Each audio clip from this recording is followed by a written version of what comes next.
Captain William Hayes stands in the village square of St. Mary-Église, watching his demolition teams prepare charges that will reduce the Norman settlement to rubble. It's June 8, 1944, 2 days after D-Day, and his orders are clear. Destroy the village to prevent German forces from using its buildings for defensive positions during the expected counterattack. The ancient stone church, the medieval houses, the centuries-old marketplace that has served this community since before America existed, all must be eliminated to secure the Allied beachhead. Hayes examines the tactical situation, studies the German defensive possibilities, calculates the strategic advantages that village destruction would provide. His engineers have identified optimal demolition points, prepared explosive charges, coordinated timing sequences that will level every structure within 30 minutes. The operation represents standard military doctrine for denying terrain to enemy forces.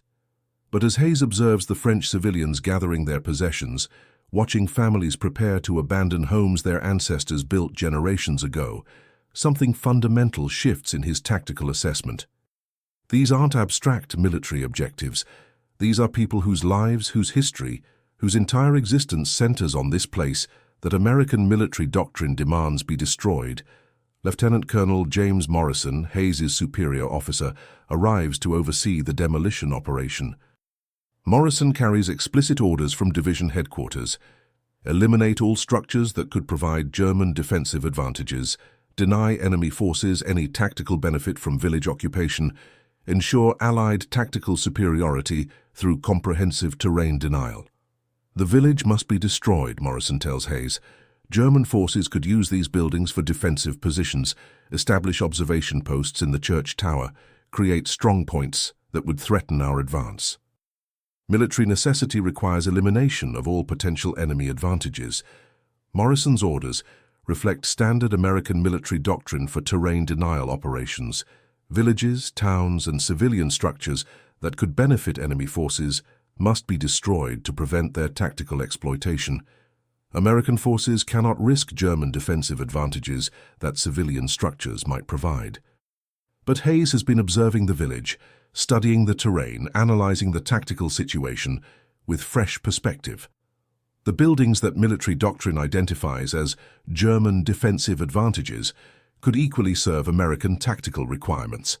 The church tower that could provide German observation posts could offer American artillery spotters superior fields of fire. The stone houses that could shelter German defenders could protect American forces during the advance inland. What if we occupied the village instead of destroying it? Hayes asks Morrison. Our forces could use these defensive positions as effectively as German forces. The tactical advantages we're eliminating could serve American strategic objectives. The suggestion contradicts standard military doctrine, but reflects tactical innovation that could transform liability into advantage. American forces could gain the defensive benefits that destruction would deny to German forces, while preserving civilian infrastructure that represents centuries of French cultural development. Morrison considers Hayes' proposal, examines the tactical implications, assesses the strategic possibilities. The suggestion requires fundamental revision of terrain denial doctrine, comprehensive reassessment of civilian infrastructure value, innovative thinking about tactical advantage maximization. American military doctrine emphasizes terrain denial to prevent enemy tactical advantage, but Hayes proposes terrain utilization to maximize American tactical advantage while preserving civilian infrastructure that destruction would eliminate permanently. The proposal represents military innovation that challenges conventional thinking about terrain management, civilian infrastructure treatment, tactical advantage optimization. American forces could achieve superior tactical positions while demonstrating respect for French civilian interests that destruction would devastate. Major Robert Chen, commanding the engineering battalion responsible for demolition operations, provides technical analysis of Hayes' alternative proposal. Chen's engineers have prepared comprehensive destruction plans, but could equally implement occupation and fortification procedures. We could fortify these positions for American use instead of destroying them for German denial, Chen tells Morrison. Our engineers could strengthen defensive positions, improve observation capabilities, enhance tactical advantages while preserving civilian infrastructure. Chen's assessment confirms the technical feasibility of Hayes's proposal. American engineers possess capabilities to transform civilian structures into military advantages without requiring their destruction.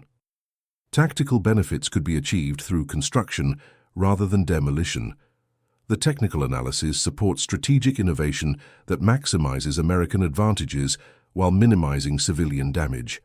American forces could gain tactical superiority through intelligent infrastructure utilization rather than comprehensive destruction.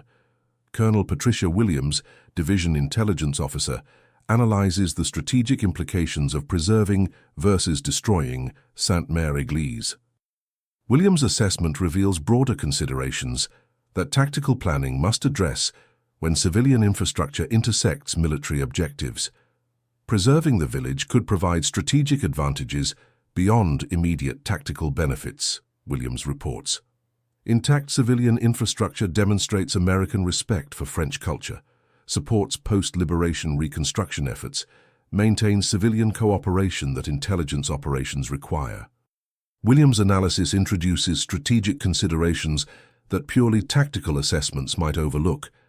American military success depends not only on tactical advantage, but also on civilian cooperation, post-war reconstruction capabilities, international perception of American military conduct.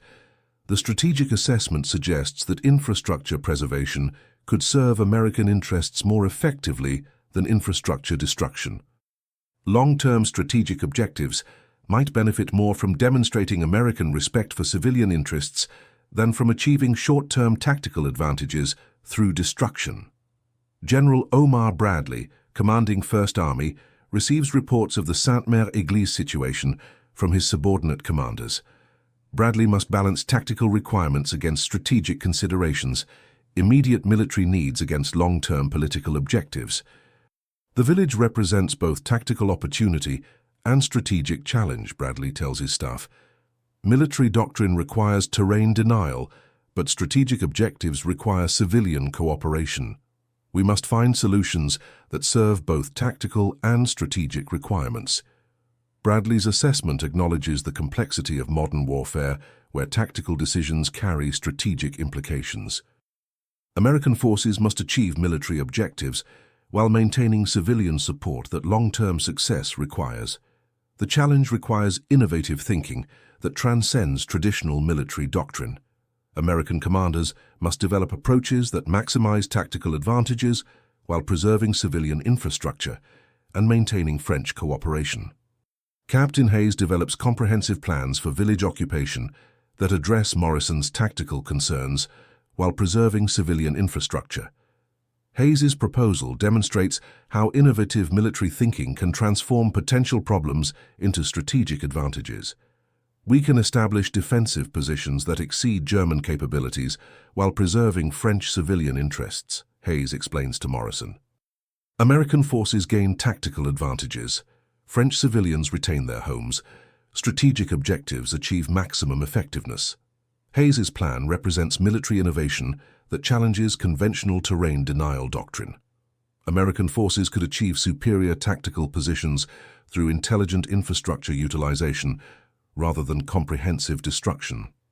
The innovative approach demonstrates how creative military thinking can resolve apparent conflicts between tactical requirements and strategic objectives. American forces can serve military needs while respecting civilian interests through approaches that transcend traditional either-or thinking.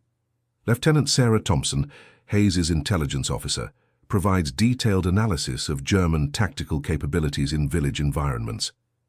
Thompson's assessment reveals that German defensive advantages depend more on preparation time than on infrastructure availability. German forces require extensive preparation to maximize defensive advantages from civilian structures, Thompson reports.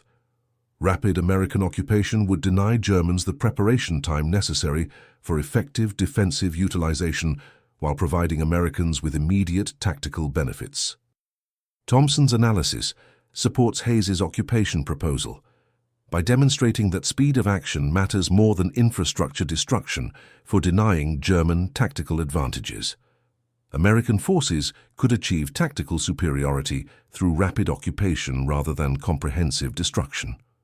The intelligence assessment reveals that innovative tactics could serve military objectives more effectively than conventional destruction doctrine. American forces could gain tactical advantages while preserving civilian infrastructure through approaches that emphasize speed and preparation over destruction. Major General Leonard Gerow, commanding V Corps, evaluates the broader implications of the Sainte-Mère-Église decision for American operations throughout Normandy. Gerow's assessment considers how tactical innovations could influence strategic approaches across the entire beachhead.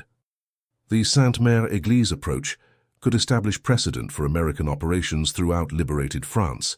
Gerow tells Bradley, preservation versus destruction decisions will influence French civilian cooperation, post-war reconstruction requirements, international perception of American military conduct. Gerow's analysis emphasizes the strategic significance of tactical decisions in occupied territory.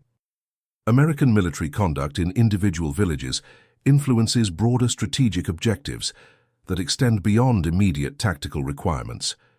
The strategic implications suggest that innovative approaches to civilian infrastructure could serve American interests more effectively than conventional destruction doctrine. American forces could achieve tactical objectives while building strategic advantages through approaches that demonstrate respect for civilian interests.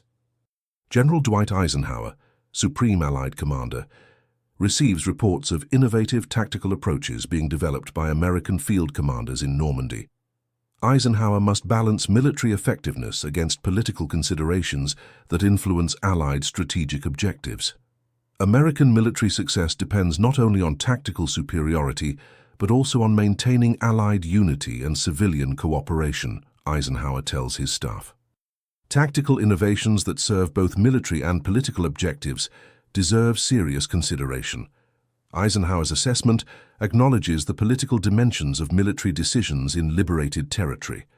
American forces must achieve military objectives while maintaining relationships that strategic success requires. The political considerations support innovative approaches that maximize military effectiveness while demonstrating American respect for Allied civilian interests. Tactical innovations could serve strategic objectives more effectively than conventional military doctrine. What American commanders said when faced with the choice between burning the village and drawing evacuation maps was initially nothing. Said nothing officially because acknowledging the value of preserving civilian infrastructure would require questioning standard military doctrine, conventional terrain denial procedures, traditional approaches to tactical advantage maximization. But privately, in secure communications and personal records, American commanders recorded their observations. Hayes wrote, "Civilian infrastructure preservation could serve American tactical objectives more effectively than destruction doctrine assumes." Morrison noted, "Innovative tactical approaches could achieve military objectives while maintaining civilian cooperation that strategic success requires." Chen observed, "American engineering capabilities could transform civilian structures into military advantages without requiring their destruction."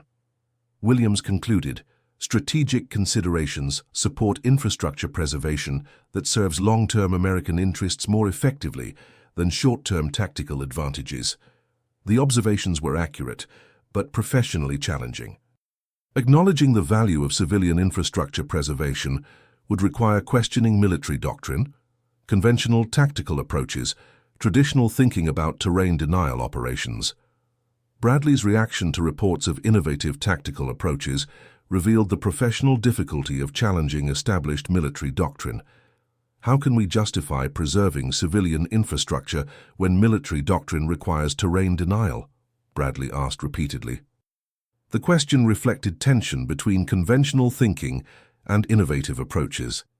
The tension prevented immediate adoption of innovative tactics, but encouraged continued development of approaches that served both tactical and strategic objectives. American military doctrine evolved through field experience that demonstrated the effectiveness of innovative thinking. General Marshall, Army Chief of Staff, attempted to provide guidance for field commanders developing innovative tactical approaches. Marshall's directives acknowledged the value of innovation while maintaining military effectiveness standards. Field commanders should develop tactical approaches that maximize military effectiveness while serving broader strategic objectives, Marshall directed carefully. Innovation that serves American interests deserves support when it demonstrates superior results. Marshall's guidance represented professional military leadership that encouraged innovation while maintaining effectiveness standards. Supporting tactical innovation was militarily beneficial when it demonstrated superior results in complex operational environments. The guidance enabled continued development of innovative approaches that served multiple objectives simultaneously. American military doctrine evolved through field experience that demonstrated the effectiveness of thinking beyond conventional either-or limitations. Post-war examination revealed the effectiveness of innovative tactical approaches that preserved civilian infrastructure while achieving military objectives.